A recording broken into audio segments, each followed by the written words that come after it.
tonight we are. I mean, this is, how do I put it? We on automatic in terms of the rifling, the weaponry we're using tonight. We're just going all out, and what we're going to do is cover and debunk a number of different myths about Black men. And I wanted to get BGS up in here with me to do it because it's a lot more fun, for one, to bounce off of good brother when we're talking about it. But there's a lot of info to cover. So I wanted to kind of get that in. So let me start. So like I said, this is just random. We're just covering point by point. Now, many of you may remember this. This came from a popular study a couple of years ago performed by one Raj Chetty. One of the things he discovered is when it came to Black males and wealth, that Black males, which you can see by the hot pink dots on there, tend to drop out of the upper class in much higher numbers than any other demographic. Right. And fall to lower degrees than any other demographic. Now, there were a lot of aspects to the study. I've done a show on it. I know BGS has covered it. Right. But I thought I'd just include this graph just to give you a sense of it. And this was actually an animated graph. So this is a still of an animated graph. But it just kind of shows you overall that when it comes to wealth, Black men tend to fall out of wealth to higher degrees than any other group. And when they fall, they don't bounce back as much as others do. I mean, in another part of the study, it even showed that Black women's status was highly dependent upon Black men's. Yes. You know, and basically what happens is if you're born into poverty, Black men especially tend to stay in poverty at higher degrees than any other group. Yeah, and it's born in the upper class. Go ahead. Just below white women, believe it or not. White women, if they're born into poverty, they tend to stay in poverty. So white women and Black women, white women and Black men have that in common. Very class sensitive, and like you said, then Black men can tend to drop out of the upper class or the middle class. Yeah. And this is I didn't actually pull the study up, but you can find it pretty easily if you put in Raj Chetty, R-A-J, last name C-H-E-T-T-Y. You should be able to find this study. Brookings Institute, I do believe. Brookings. I should have included it in here. I didn't. I apologize, but you can find the animated version of this chart pretty easily. Yeah, I think see it for yourself. Yeah, I'm trying to think, was it the Atlantic or the Wall Street Journal? I can't remember. I think the New York Times. I think that's what it was. I have to go back and look at it. I can pull it up quick. I'll do it. If not, then I'll leave it to you, good brothers. You Google masters. Yeah, New York Times. Yeah. You know, I think the animated chart is on this page. Let me see. Yeah. So extensive data shows punishing rate of racism for Black boys. I will include the link in the chat for those of you who are interested in looking at it. And there it is right there. Yeah.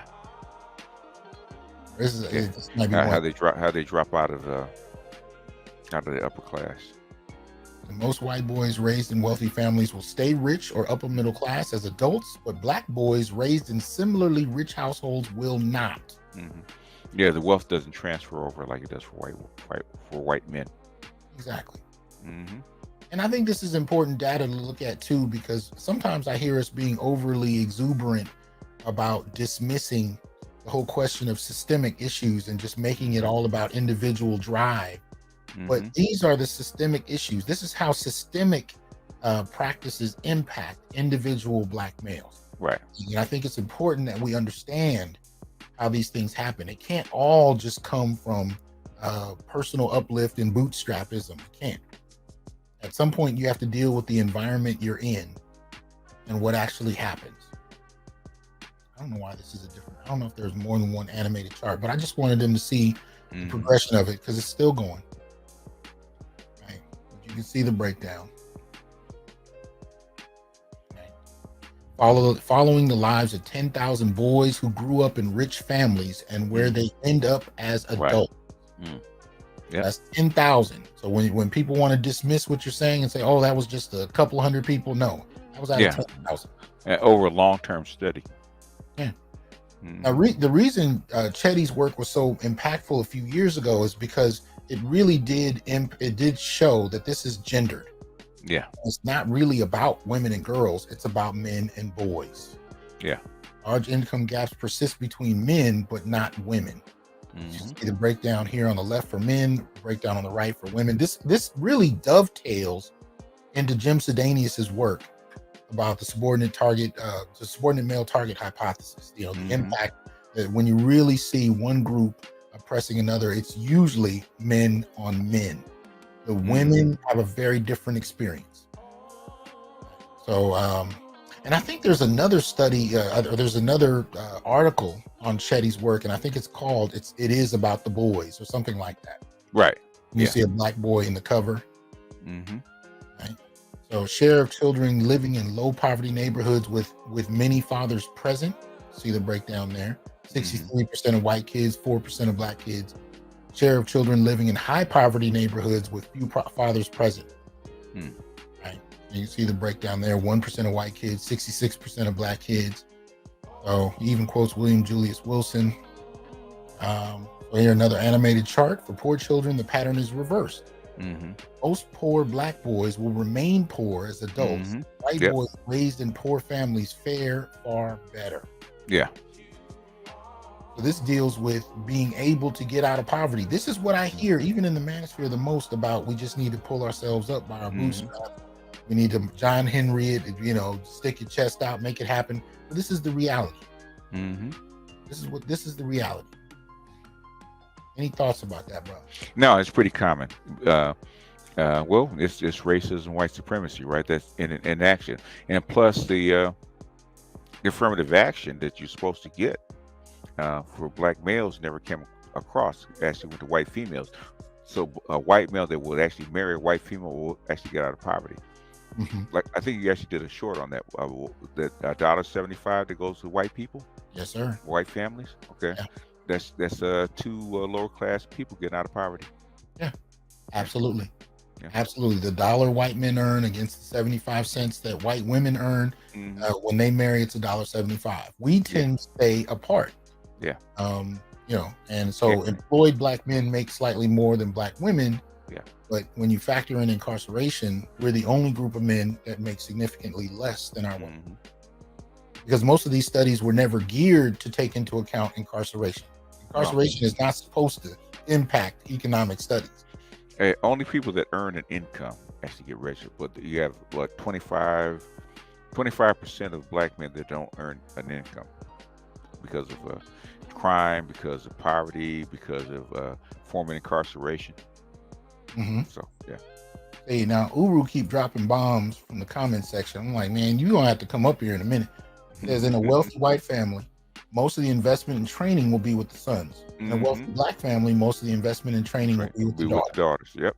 The gynarchy. Yep. That's very true. I see it in my own family. Exactly. But they'll tell you that since boys don't have to wash dishes as often as they can come home at later times, they're more privileged. Yeah.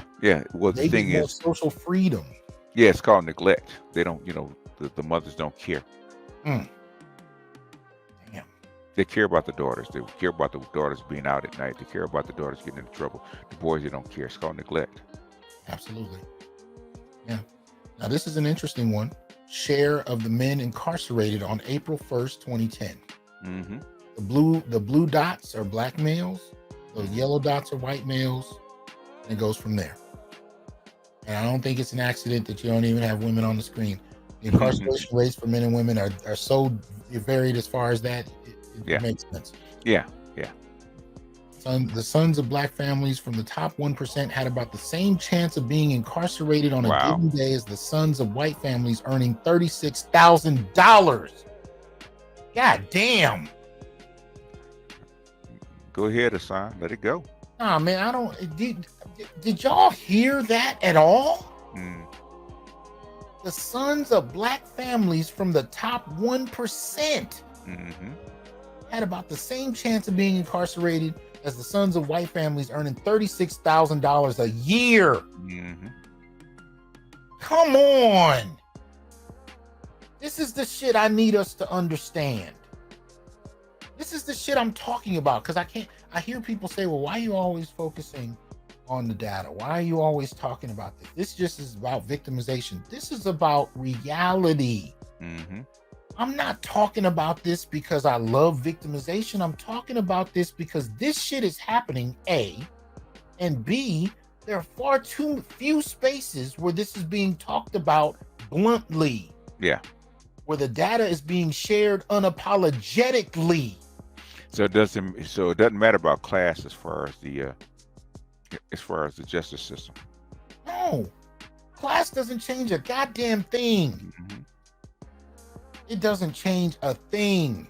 If you can be in the top 1% mm-hmm. and still have as much chance as going to jail as poor white folk, mm-hmm. then really, when we're talking about class privilege, what are we talking about? Oh yeah, well, race is a class. We keep forgetting that. I don't care how much you earn. Race is a class, and we get the John Henry folks talking about there's a level playing field. I don't see it. It doesn't look like it from that chart. Oh my God, I wasn't actually planning to go over that. That just kind of happened, but it was timely, so I ain't mad about it. Right? Hasan will chop.